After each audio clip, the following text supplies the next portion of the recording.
asked to go and to talk to people about our experiences, because 50 years of doing something is quite a long time. So as you can see, a lot of the pictures you'll see here are not my pictures, but pictures that the Peace Corps gives us, so that when we do talk, we have really cool pictures. Because, like I said, not mine. All right, so here's another picture. That is not me in the middle. And, okay. So how many people have heard of the Peace Corps before? Have ever heard of it? Because I honestly had never heard of it until I was 21 years old, and I had a friend, and I said, man, I don't know what I want to do after college. I have no idea. I don't think I want to go to school anymore. I knew that, but I didn't know what I wanted to do. And he said, have you ever thought about something like the Peace Corps or AmeriCorps? AmeriCorps is like the Peace Corps. It's half the time, and you stay inside the United States. And I said, if I'm going to do something, I'm going to do it big. I'm going to go away. And so I started the process and ended up in the Peace Corps. And the Peace Corps has 3 goals, which you'll see here. And essentially they want people to go into the country and to help that country with whatever they want. And you might think that that's the only thing that we're supposed to do. But no. While we're there, we're also supposed to help these people better understand who Americans are. As you know, not everyone likes Americans. And not everyone likes them for all sorts of different reasons. And so by going there and being a part of their culture and a part of their community, they're learning a lot about you. And that's the main reason why the Peace Corps is a choice. A lot of people know about the military. You get in, can you get out? Hard, right? With the Peace Corps, you want to be out? Leave. I mean, you can't just walk away. Someone's got to get you home. But they don't want anyone to stay there who's not happy. Because if you're not happy and you're living there in a community, that's not good for the community. And they're saying, who's this mean, rude American that we have living with us? So Peace Corps is definitely a choice. And the last goal of the Peace Corps is to come back and to tell people about your experiences. So you learn more about the countries that we have in this world. And you should know that Peace Corps does not pay me in any way for the talks that I give. But I had such an amazing experience that I want to share it with people. So for those of you who've heard about the Peace Corps, you might know that Peace Corps is 2 years. You live and you work in a country for 2 years. Plus, you have to do a few months of training. Because if they just dropped you into a place where you didn't speak the language and you didn't know the culture, you'd probably make some mistakes. So what they do is they actually send you over with other people. I had a group of 24 that went over together. And you spend 2 to 3 months doing training. You learn the language, you learn about the culture, you learn technical training, and they get you set up so that when you go to wherever you're going to be placed for 2 years, you know what you're talking about, and you feel comfortable there. What else do I want to mention about a lot of people think, as I did, that when you go in, 2 years is a long time. Some people think they can't even imagine being out of the country for 2 years, living somewhere else for 2 years. It's a really big thing. But I will tell you that after my first year, it went by like that. Because how many people stay here in America and do nothing for 2 years? I came back, everything was still the same. My friends were still doing the same stuff. Nothing had changed. And I had this amazing experience during that time. So never think that the 2 years is going to be something that goes on forever. So the volunteers that we have, the average age is 28 years old. That is because you get people that are 21, 22, right, just out of college. Then you get people who are 55, 60, 65. Okay. The oldest volunteer, I don't think it says there, is 82, 83, heading off to another country. Because you can't go if you have kids. You can't go if you have dependents. So if you've got to take care of somebody, they're not going to let you run off to another country. And you can't take them with you. So you get a lot of people that are really young, right out of college, and you get a lot of people that are back, their kids are grown, and they decide to do this. Most people are single, but you can go if you're married. You just can't leave your spouse. Okay? You can't say, see you later, honey, 2 years. Okay? They don't let you do that. So you either go by yourself and being single, but if you're married, you have to go with the person that you're with. You can see that most people that go into the Peace Corps possess a college degree. That's not a requirement, but you do have to have something. I mean, you have to have a skill, right? You can't just go into a country and be like, I'm here, what do you need? Okay? You can't provide them with some sort of knowledge, some information. How many people are getting degrees in any of those things that you see there? Anything with education, youth, health, business development, agriculture, environment, anybody getting degrees in any of those things? You can see that Peace Corps covers a range of different, they go in and they have a lot of different sectors that they help with. What's interesting is the country has to say, we want people to come in and do this, do this. We don't go in as America and say, you need help with this. Here are your people. The country has to say, we need some environmental volunteers, we need some business volunteers, and then Peace Corps provides that. So you can see what is the biggest sector that goes in? Education. Okay. And you probably won't be surprised to find out, that's what I did. I taught math, as I do now. So the country that I was in was Vanuatu. Here's the world, the big, big world. I was in this area here, which you can tell looks pretty small. So let's zoom it in, shall we? So now you're seeing the South Pacific. And you can see, here is Vanuatu. Near Australia, north of New Zealand. And a really interesting fact is if you took all the islands of Vanuatu and you shoved them together, you would get a state about the size of Connecticut. Okay? You would get a size, landmass about the size of Connecticut. If you want to know how big Connecticut is, there's Connecticut. So take all of Vanuatu, mush all those islands together, because Vanuatu is in the South Pacific, it's a set of a bunch of islands, and it's that big. So that's not so large. Now, here is what Vanuatu looks like, just the country itself. It's a set of about 80 islands, and about 60 of them are inhabited by people.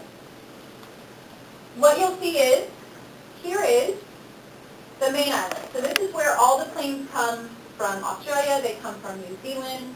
To get there, that's how you're going to get there. We flew to New Zealand, and then we flew up to Port Vila right here. Anybody watch Survivor? Big fans of Survivor? Survivor Vanuatu, 2004. I used to tell people, those people survived for 2 months. I did it for 2 years. Okay. And they were also located, when they did that Survivor, they were right off the coast of the main island. Why is that? Because all the people that filmed that show wanted to live on the nice island. And then they just put everyone on some empty island and, freaked them out and did whatever they do. So, we did all of our training here. And after the training, they said, here's where you're going to go. Here's where your island is going to be. They said, Corrine, you're going to be on this island. And you're going to be the only American on it. So my island, I took a plane from here up to Luganville. This was on the island of Santo. And then I took an even smaller plane to here. And this was the island that I lived on for 2 years. How small was that small plane? Oh, I'll have you can see a picture of the small plane. Okay. I got a picture of the small plane. So you can see about 243,000 people live in Vanuatu. The whole country. That is about the size of Fairfield, I'd say. Okay. About that. That makes sense. It's reasonable. So, not a huge country, not very big at all. The people of Vanuatu are called Ni Vanuatu. Just like we're called Americans, that's what they are called. Okay, so when I first arrived in Vanuatu, they took our picture, just like the young lady over there is doing, or that's the one on the campus today. And they put a little article in the local paper. The capital of Vanuatu has 20,000 people, and that's the largest city they have, 20,000. Which here we call a rinky-dink little town that nobody wants to live in. Okay. Flag of Vanuatu will look like this. So we come and we're all fresh-faced, ready to save the world. Okay. Vanuatu has some great music. Because we don't have the internet, you will have to imagine it. But if you did Google Vanuatu string band, you could find some of the island music that they play there, and there will be something because I show a video, so we'll be able to listen to stuff. Anyway, here's the Vanuatu string band playing for us at the airport. It may click. We do have internet in here. Yeah, we were having trouble getting it to my clean access to work. It's all right. All right. That's Well, okay. What they do during your training, I'm living with a host family here. So you get placed in a home, and then every day you go to your training.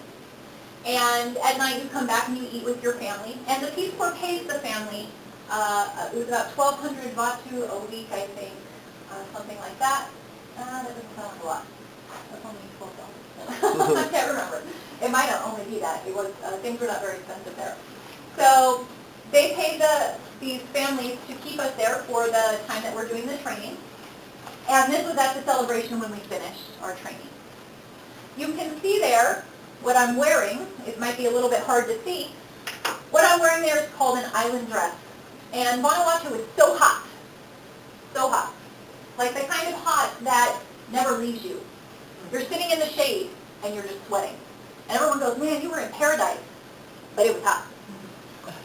And so these island dresses, of which I brought one because, of course, they wouldn't let me leave without presents, and I wear this all the time, this is what an island dress looks like. And this is actually a very small version of an island dress. Mostly they're a lot larger than this. But the women would wear this, and often they wouldn't wear anything underneath it because it was that hot. And what you also find is that they have these nice little flaps here, which are great for when you wash the dishes and you want to, dry your hands. Okay. What do you think? Towels are just, all over the place around there? Okay? So, I brought a few things to show you, and this is one of them. So I'm wearing that there because that was our present for when we finished our training, was an island dress of our very own. I wore them every once in a while when I would go to church in the community and such.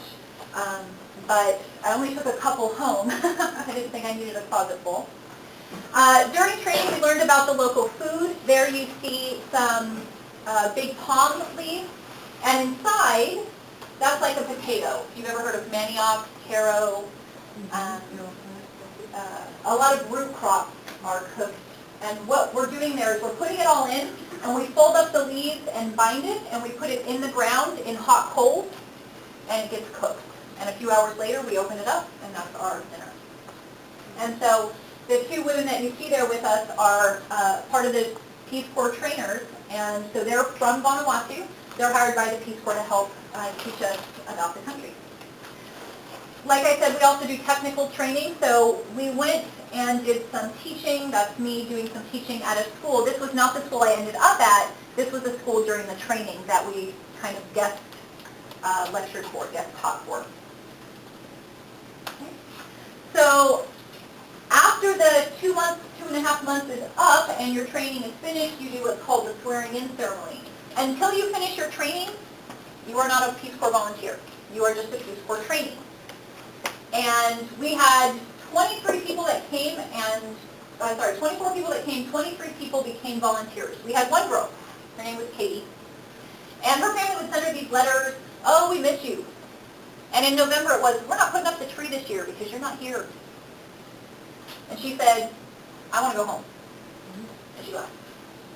And her parents had already sent a package for her for Christmas, so guess who got this? Who's that? Not me, necessarily, but the volunteers shared it. We weren't going to send it back. They didn't want it back.